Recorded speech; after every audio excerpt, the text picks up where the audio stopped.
Zita rangu ndinonzi Beauty Jiji. Ndiri Secretary General wemusangano weZimbabwe Free Range Poultry Association inove mubatanidzwa wevarimi vari kuchengeta nekusimudzira kuchengetwa kwehuku dzedu dzechinyakare uye hanga, madhadha, mateki, zvese izvozvo tinokurudzira kuti varimi vachengete. Donzo redu seorganization nderekuti nzara ibve mudzimba, vanhu vakwanise kuwana usavi mazuva ose, uye tikwanisewo kubvisa urombo mudzimba, vanhu vaite mari kubudikira nezvavanochengeta. Tinotenda hurumende kuti vakatipa program, takapuwa contract yekusupply paPresidential Rural Poultry Scheme. Chirongwa ichi panodiwa 30 million anenge ari mazera ma4 dziya dzakukwanisa kufamba dzega dzichimhanya dzega panze dzichitiza makono.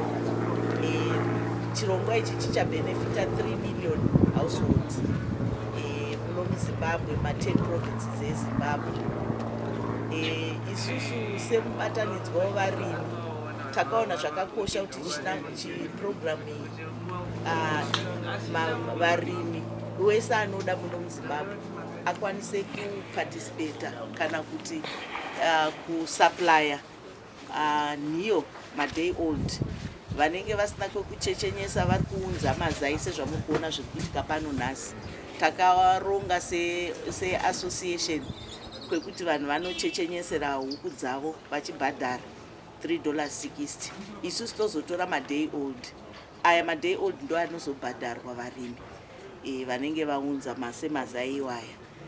Tinotenda president wedu kuti vakauya nechirongwa chekubvisa urombo mudzimba dzedu muvanhu vakasiyana siyana. Vamwe vari kuchengeta, vamwe vari kusevenza, vari kutobatsirawo vanhu vane huku maprojekti. Vamwe vane mahechari vari kutohecha vachiunza, vachitowanawo vanhu vari kuendesawo ikoko vakawanda. Tine commercial hechariwo yakatouya vanogadzira mafeed, production dzakutokwira zvoreva kuti industry yedu iri kusimuka, mayouth edu ari kusimuka, madzimai nemadzibaba vese vari kusimudzirwa munharaunda dzedu dzakasiyana siyana. President wedu vakalauncha chirongwa ichi musi wa25 August. Iye zvino kuri kuteerwa national launch yakaitirwa kumasvingo. Iye zvino kwakuitwa maprovincial launches. Isusu tenge tiripo tichiri kusupply huku, tisu tinenge tichiendesa huku dzese dzichange dzichidistributwa kumaprovinsi ikoko. Project yakanakira zvinhu zvakawanda kunyika. Ukatarisa apa tauya almost 90 crates, which is I think around 2,700 masai. Saka mukatarisa chain yevanhu vari kubatsirikana, upenyu hwevanhu hukawanda vari kubatsirikana. Tinotarisa isusu vacho vari kurima kumunda kwedu tine almost vanhu 8 vari kushanda, mhuri dzavo dziri kurarama. Isusu vacho tiri kurarama tiri kuno, vari kuhecha vari kurarama, vachapiwa huku vari kurarama, vari kutakura vari kurarama. Saka it's a program yekuti yabatsira vanhu vakawandisa in the process yekuitika kwairi kuita. Ndeipi kurudziro yamunopa vakazingizi kune vamwe vasati vapindawo muchirongwa ichi? Kurudziro yedu ndeyekungoti this free range farming is very simple, because ukawana huku dzako 10 chaidzo jongwe 1 nesheshe 9 dzikangokanatsa kufidhawo zvakanaka, of which kufidha kwacho hatisi kuti kuri complicated kana kuti ndekwechirungu kana kuti chii, kungodzisiya pamusha pako dzichinwa mvura dzichikwara-kwara, after 4.5 months to 5 months dzakutanga kukandira mazai. Saka kana une huku 9 unenge uchinhongawo mazai ako 7 per day. Ukati 7 times 7 per week waane 49 times 4 unenge wane almost 146 eggs. Wakuunza kunoku wakutohecha saka pamwedzi wakutowanawo $90-80. Dzimwe nguri hauna kana chikafu chaunenge wapa tichitarisa kuti ihuku 10. Saka iprogram yokuti inogona kutochinja upenyu kana ukazvingwarira kana kutovaka dzimba chaiko chaiko. Program iyi ndikuona iri program ichavandudza upenyu hwevanhu vakawanda zvikuru. Kutangira kune vachona vari kutouya nemazai varimi, nendaa yekuti dambudziko raimbowanika ranga riri rekuti varimi vaigona kuita mazai avo atinoti mazai aya dzechibhoyi kana kuti huku dzedu dzechivanhu vaita mazai avo votambudzika kuwana kwekunomatengesera. Saka kuuya kwakaita chirongwa ichi chakaparurwa nemukuru wenyika musi wa25 August chakazarura mukana mukuru kuvarimi kuti vachiuya nemazai avo vauya navo isusu tomagashira tomaisa kuhechari tomatora tomaisa mumabrooders edu.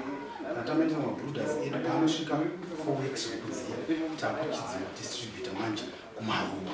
Donzo redu seZimbabwe Range Poultry Association kuvandudza kurimwa kwehuku dzechibhoyi kubva pasubsistence level kana kuti kubva pasmall scale kuenda pacommercial level, zvinakirawo maZimbabweans kana zvinakira mhuri dzakawanda kana zvinakira varimi, zvichizonakira futi nenyika mukufamba kwenguva.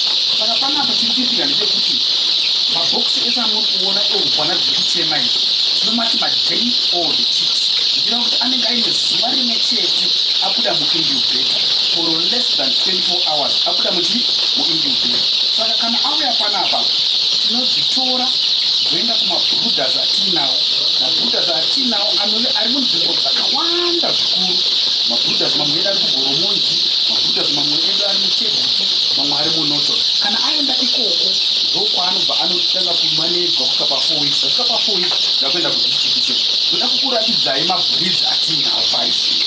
Mukaona idzi nemanhema idzi dzine ruvara rutema zvikuru idzi anonzi mablack axolots.